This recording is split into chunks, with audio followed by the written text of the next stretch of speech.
What is going on, everybody? Welcome back to Lazy MMA, the best place for MMA picks on YouTube. This week's Song versus Figueiredo takes place at the Galaxy Arena in Macau, China, and I'm going to go through the entire card, starting off with the early prelims and ending with the main event, giving you my detailed breakdown and analysis.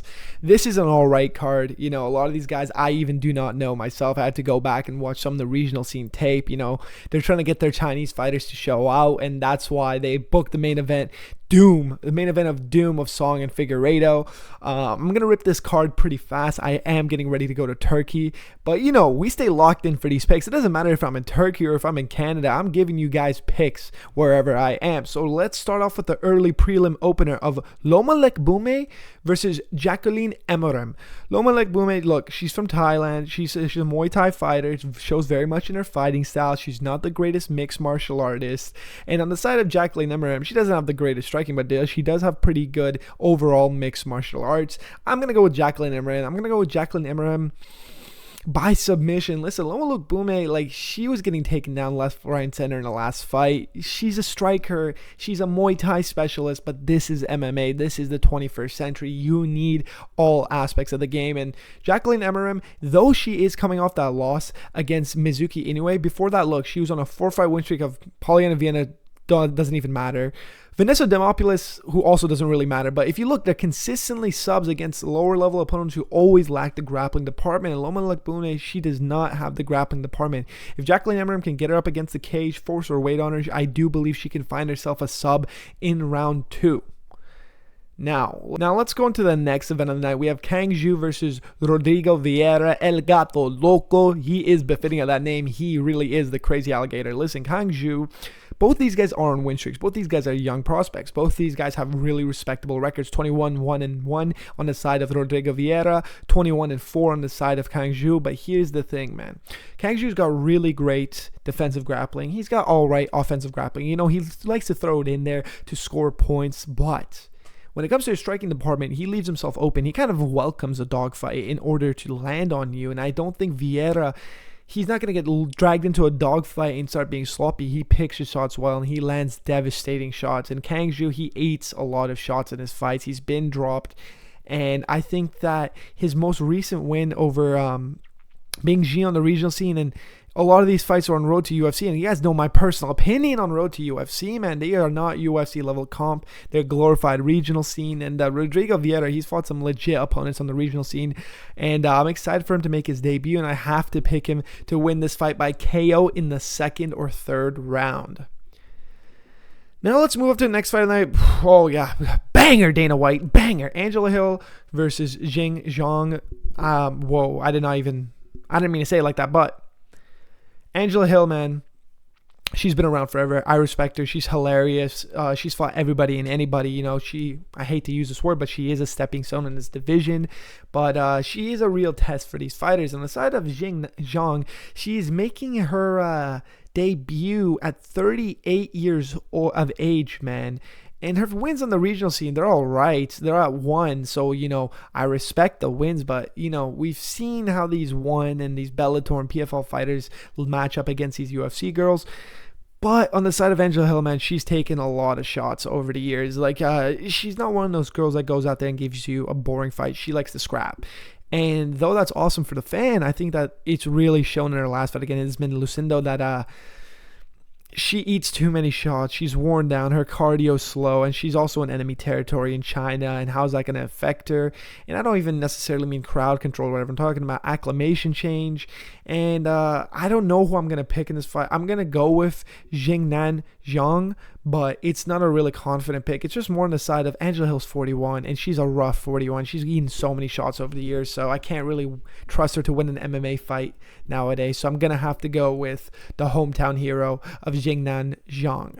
Now, let's move on to the next fight of the night. We have Ray Tsuya versus Luis Gurule. Oh my God, Jesus Aguilar pulled out? I didn't even know this. This is a live reaction. I'm going to go with Ray Tsuya all day, all night. He is a legit Japanese prospect. He's another guy with some phenomenal jiu-jitsu. His boxing needed work. So he's offensively sound, but when he's on his offense, he doesn't really have head movement. Even on his defense, he's very tight in his base because he wants to always be ready to be explosive to shoot a takedown. And he got pieced up by the current champion, Joshua Van. And since then, he's taken some time off and worked on his boxing. And Luis Grule, man, he has won the UFC. And I picked him to win his last fight, but it was against like 38-year-old Daniel Perez. You know what I mean? I can't believe he's stepping in on short notice after fighting so recently. I wish the best for him because he took on a motherfucker of a fight, dude. I can't lie to you. Ray Cesario is a bastard, bro. He was booked to fight Jesus Aguilar, which would have been a very interesting matchup, but R.I.P. Luis Grule. We're going to go with, I'm just going to say, I forgot to even say it. We're going to go with Ray Cesario by submission. Now, let's move on to the next fight of the night. We have Aurico Leng taking on Cody Haddon. Aurico Leng is coming off that KO win over Cody Gibson, which I predicted. But Cody Haddon is coming off a huge win streak. He's one of Volk's boys. He trains out of Perth. You know, he's pretty well known. He's got a good personality. He's coming off a win against Dan Argueta, and it looked pretty impressive. But, you know, his Billy Brand sub on the Contender Series looks substantially inclined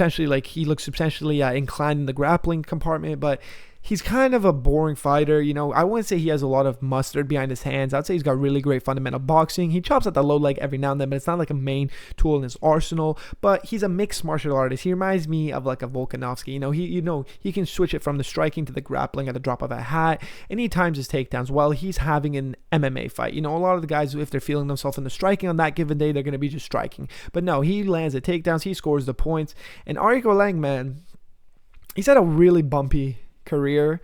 He's 32, 26-12, but he's not too bad, you know. He's lost to Raul Rosas Jr., Daniel Marcos was whatever, and he's won against Johnny Munoz, Ayman Zahabi KO. Like, he's had an all-right career, you know, and he's looked pretty good in all his matchups. You know, in the most recent one, he looked dominant, but dude, his opponent sucked. Like, I'm not trying to shit on Cody Gibson, but his opponent is past his heyday, and he styled on him. He really did, but Cody Haddon, he's the new generation. He's the younger man. He's the more dynamic. He's the more mixed martial artist. And I have to pick him to win this fight. But Aurico Leng, man, the Mongolian murderer, he is legit on the feet. And he does possess the power to spark out Cody Haddon. I just think he's past his best days, even though he's only 32. So we're going to go with Cody Haddon. We're going to go with Cody Haddon by decision after a nitty-gritty fight. Now, we're going to go to the next fight of the night. We have Meng Deng versus Jose Henrique. Man, now this is a matchup. If you want to look out for a matchup, this is a real matchup to look out for. Both of these guys are up-and-comers, but both these guys are not young bucks. You know, Meng Deng, he's 32.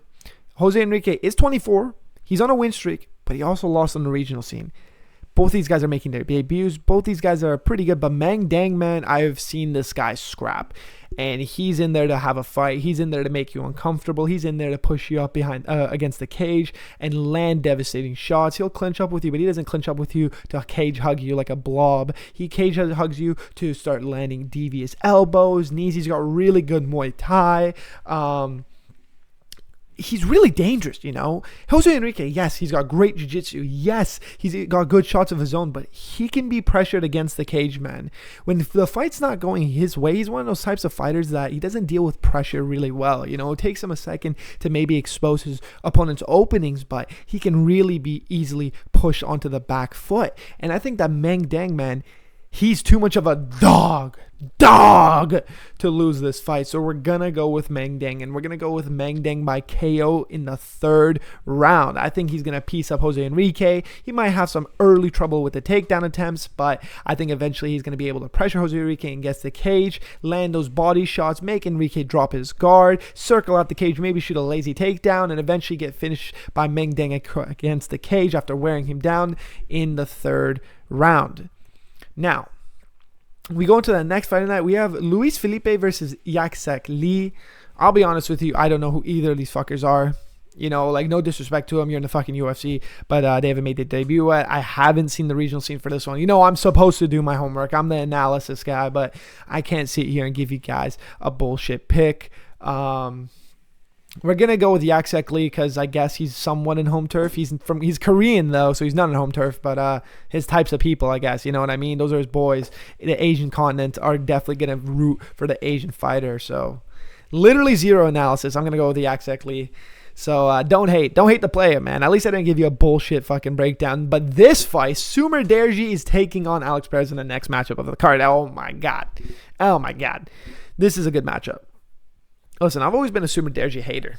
I even made Jesus Aguilar my lock of the week against him. Like, what, bro? Like, you can just spit in my face, dude. It was disgusting. What was I doing? He pieced up Aguilar. He was the one who introduced the grappling. He took him down. He looked like a mixed martial artist. He was really piecing him up on the feet as well, using his range, popping that cross, going to the leg, introducing the grappling. He was all over Jesus Aguilar. Now, Alex Perez, he's low-key been a bit of a punching bag as of late, but who's he fought to be a punching bag? We're talking about the challenger in Tatsuro Taira.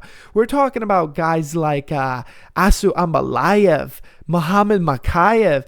He's winning against these lower ranked prospects still, man. Unk still got it, bro. He did spark out Charles Johnson in his last fight, but though he looked great, and though it was a great finish, I would say that the main opponent of Charles Johnson that night was himself. You know, his confidence and his over-radiance of I'm going to get a finish in the first round caused him to overextend and get chinned by Perez. He got chinned pretty bad too, and he's calling early stoppage, but he was wobbly, man. And I really want to pick Perez, but even though he looked great in his last win, in recent years we know what he's looked like. Regardless of who he's losing against, we know what he's looked like. And a guy like Sumer Derji, he's a surging prospect in this division, and he's put together a nice little 3-fight win streak. You know, that Mitch Raposo fight was one of my main reasons I picked Aguilar, because he looked terrible against the guy who was also terrible. But, man, home turf, putting together a win streak, getting together his grappling, all chips seem to be on the side of Sumer Derji. So I have to pick Sumer Derji to win this fight. And I'm going to pick him by decision because I really don't think he has the mustard in his hands to spark out Perez, but he could definitely batter him up, maybe get some trouble on the side of Perez's pressure early on, but I just think he's going to pick apart at Perez from range and secure himself a UD victory. Now, he might get a KO, though, because Perez, little chinny. Now we go into the next fight, and that we have Jake Matthews versus Carlston Harris. Jake Matthews. Dude, I know what you're saying.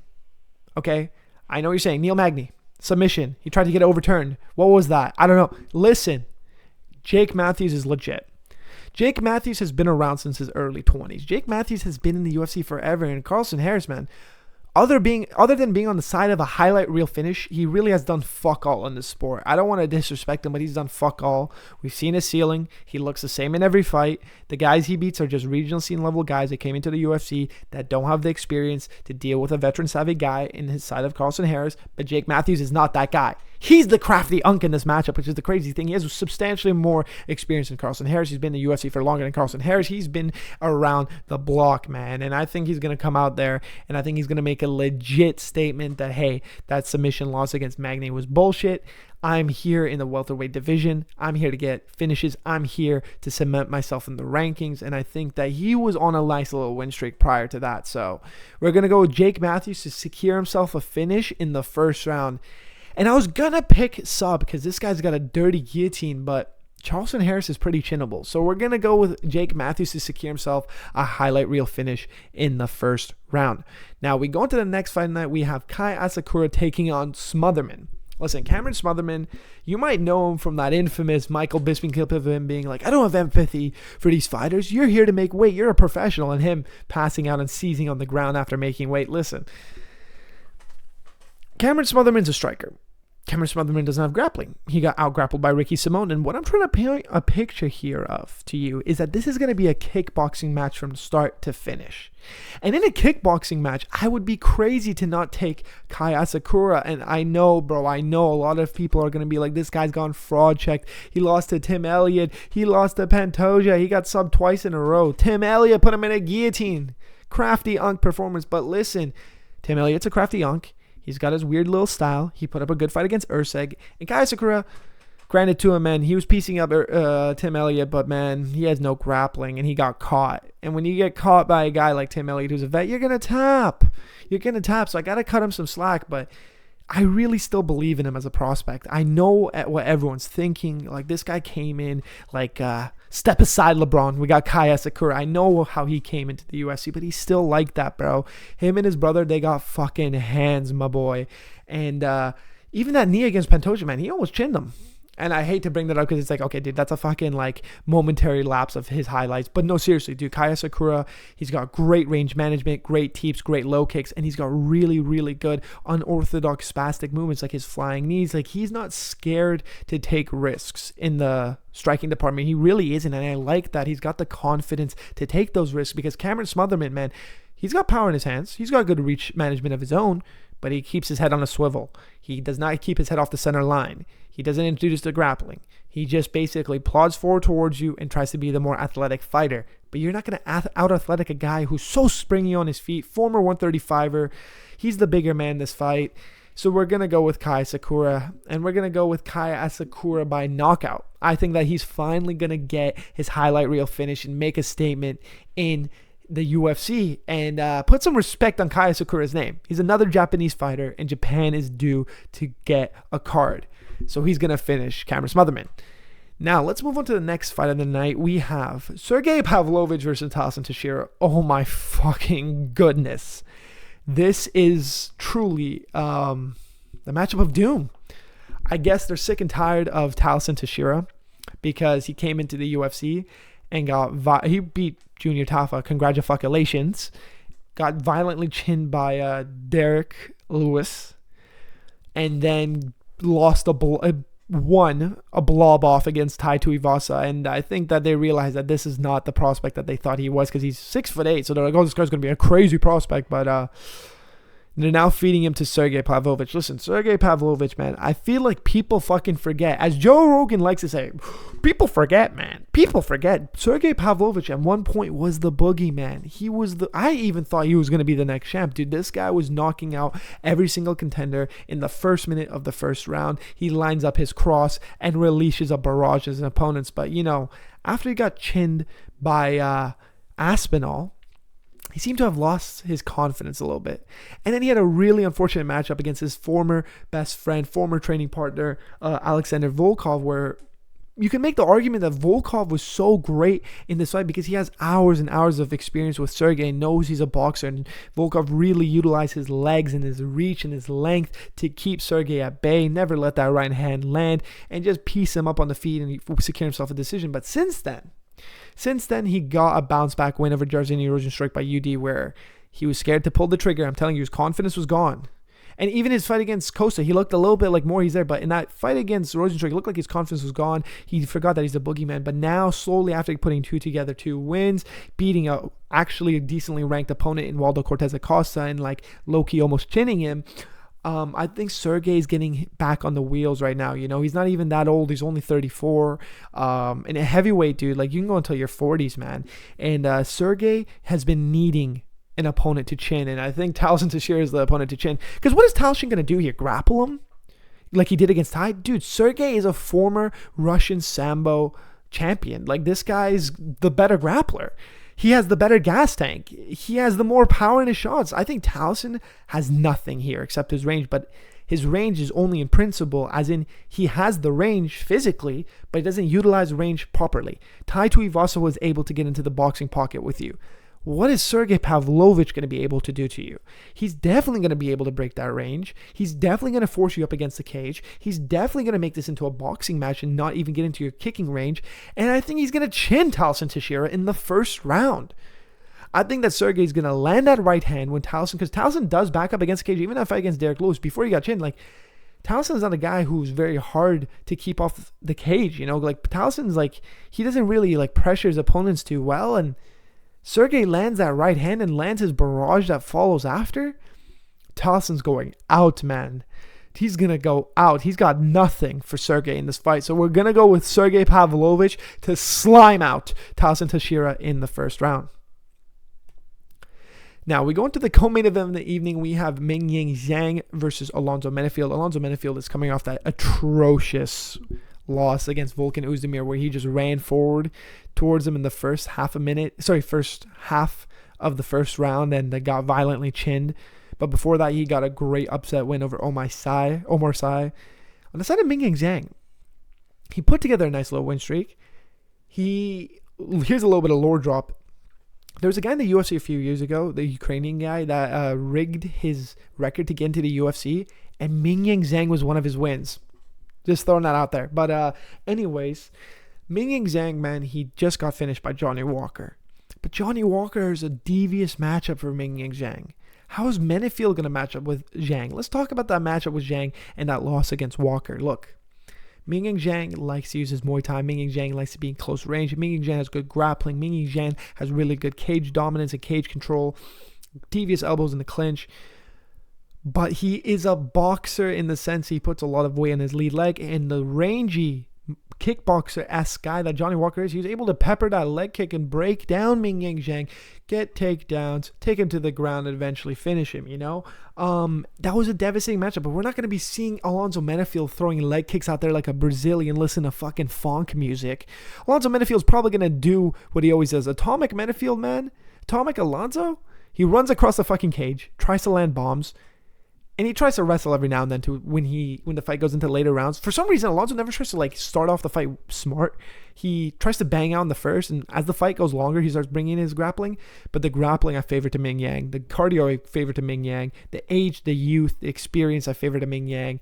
And especially the clinch game, man, because Alonzo is comfortable being in the clinch to catch a breather, but Ming Yang Zhang, when he's in the clinch, he's active. And I love seeing that out of these bigger heavyweight guys, because all it takes one shot from you guys to cut up your opponent, to knock him out. You're a big dude. And I like seeing activity in the clinch. And Ming Yang Zhang, man, the knees up the middle. And I really think the main weapon here is going to be slamming those elbows into the fucking forehead of Alonzo Menefield, because Alonzo Menefield does accept the positions of clinch.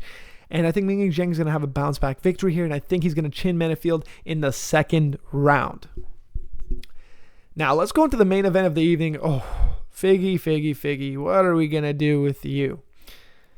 We got Song, the Kung Fu Kid Yadong, taking on Davidson Figueiredo. Figgy is a legend of the game. Figgy's a flyweight, arguably one of the flyweight goats. Figgy had a great trilogy with Brendan Moreno. Figgy's been around the block and we love him. But he's almost 39 years old. He's looked terrible in his last fights. His cardio's dropped. The injuries have been adding up. That Corey Sandhagen 50-50 absolutely just fucking tore his knee. He got smothered by Umar and he looked gassed. He's been losing to also guys who are not too great. Like he also got pieced up by Peter Yan. He's won out against Montel Jackson.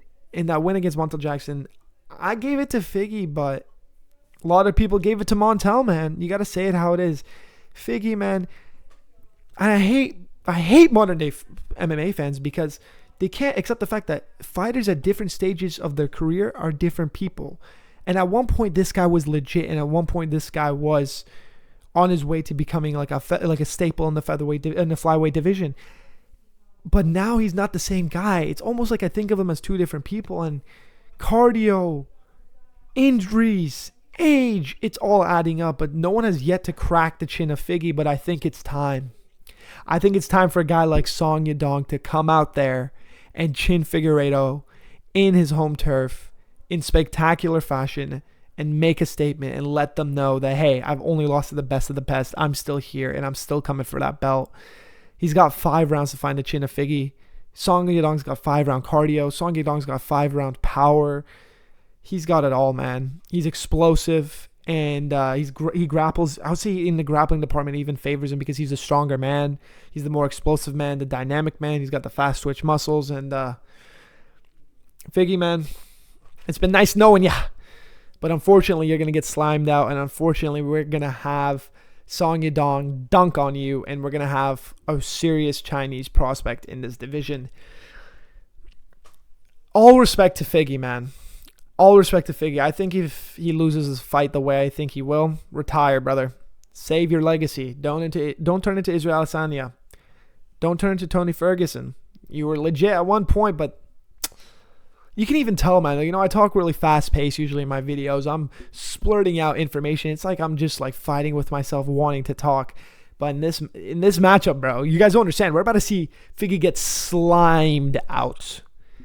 And I'm going to pick Song Yadong to get himself a KO in the second round or the fourth. I just think he's so explosive that he can really get in the second. But I'm going to go with Song Yadong to secure himself a KO. And even these odds, man, they really reflect it. Minus 415 to plus 320. I think that's pretty accurate, to be honest with you.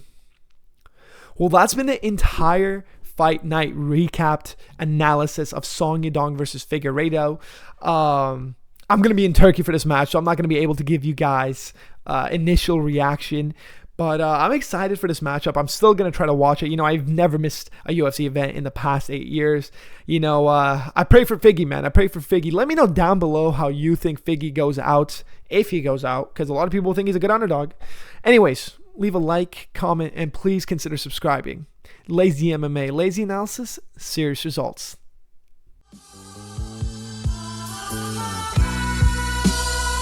This is the voice of reason.